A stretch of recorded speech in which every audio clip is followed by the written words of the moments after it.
Bonjour, je m'appelle Manon, je fais partie du projet Objectif Éternel. Est-ce que je peux vous poser quelques questions? Oui, avec plaisir. Pouvez-vous présenter à la caméra? Je m'appelle Jérémy, j'ai 27 ans.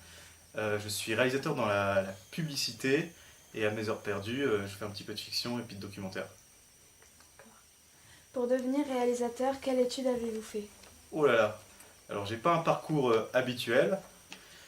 J'ai fait un bac scientifique et j'ai fait un BTS montage. Donc, ça m'a appris à, on va dire, faire le film mais dans l'autre sens, c'est-à-dire commencer à faire le montage. Et ensuite, j'ai appris à faire de l'image et ensuite, j'ai appris à réaliser. Donc, j'ai un peu remonté dans l'autre sens comment on fait un film. Et puis après, j'ai fait l'école de la vie, j'ai travaillé directement après le BTS. Et de fil en aiguille, je suis devenu réalisateur, mais bon, euh, je suis avant tout un passionné de l'image. Combien de temps vont durer vos études? Oh là là, c'est pas un questionnaire fait pour moi ça. J'ai bac plus 2.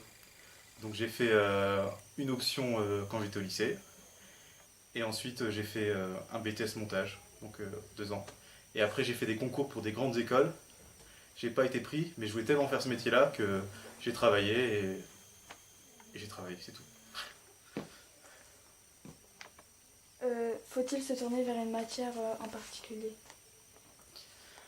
Oh là là. Faut bien savoir que ce que je vais répondre là, c'est mon avis, mais ça n'engage que moi. Donc faut pas que vous preniez ça. La première matière, c'est regarder des films. Si vous voulez faire des vidéos, il faut regarder des films. Donc il faut aller au cinéma, il faut regarder des séries, il faut regarder des vidéos de YouTube, il faut regarder tout ce qui vous passe. Et il faut regarder aussi des musées, des tableaux, puisque de l'image, c'est une composition de cadres, c'est aussi des sons, c'est aussi de la musique. Pour faire un film, moi j'ai besoin de tous ces ingrédients-là. Donc c'est vraiment principalement faire ça. Et puis ensuite, il y a la vraie vie à laquelle on est confronté, qui est par exemple, j'achète une caméra, mais la notice est en anglais. Donc forcément, je suis obligé de maîtriser un peu l'anglais. L'avantage, c'est que c'est des caméras, donc c'est toujours les mêmes mots. Donc facilement, on construit le champ lexical, et puis hop, on se rattrape à tout ça. Et puis ensuite, il faut aussi, quand on réalise, il faut diriger les gens. C'est plus que des idées, c'est vraiment réussir à créer une équipe. Donc être sympathique, on essaye, être motivé, donner envie de les gens de travailler avec vous, et puis réussir à communiquer. Si la mannequin, si l'acteur est anglais, il faut parler anglais. Si c'est compliqué parce qu'on n'est pas très bon en anglais, il faut trouver des astuces, faut faire des schémas, il faut faire des dessins. Ensuite, un peu de physique quand même, un peu de maths, parce que une caméra c'est comme un œil, donc c'est important que on comprenne comment ça se passe dans une caméra pour ensuite réussir à associer à la vraie vie et à comment fonctionne mon œil. Si j'ai envie que tout soit très flou, là je regarde mon œil, il est très net et tout l'arrière est flou, comment j'arrive à le refaire avec une caméra? Comment je fais pour zoomer? Comment je fais pour faire des effets de mouvement, etc. Donc ça c'est un peu de la physique, donc ça nécessite un peu de physique. Et puis du français, de la communication, c'est un métier de communicant, donc il faut utiliser les bons mots pour faire comprendre les bonnes choses. Y a-t-il des avantages dans votre métier?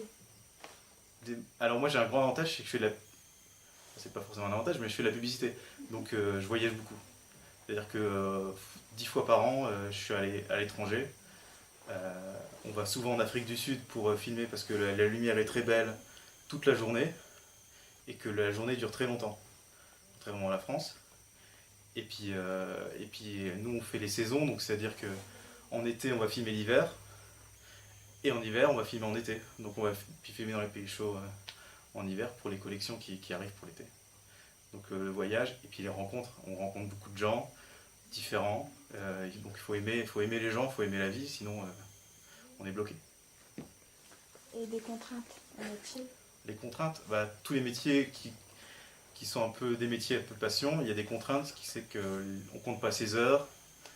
Et puis s'il faut se lever à 5 heures du matin, parce que le soleil vient juste de se lever et le plan sera magnifique, on se lève à 5 heures du matin.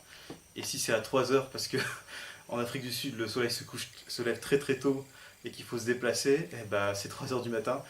Et même si on finit la journée de tournage à 22 heures parce qu'il y avait beaucoup de choses à filmer ce jour-là, parce qu'il pleuvait, donc il a fallu attendre. Donc c'est beaucoup de fatigue, c'est les périodes de tournage très intenses.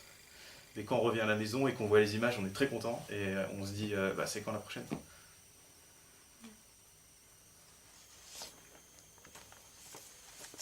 Bah, merci d'avoir répondu à nos questions et nous espérons nous revoir bientôt. Ce n'est qu'un au revoir. À bientôt. Au revoir.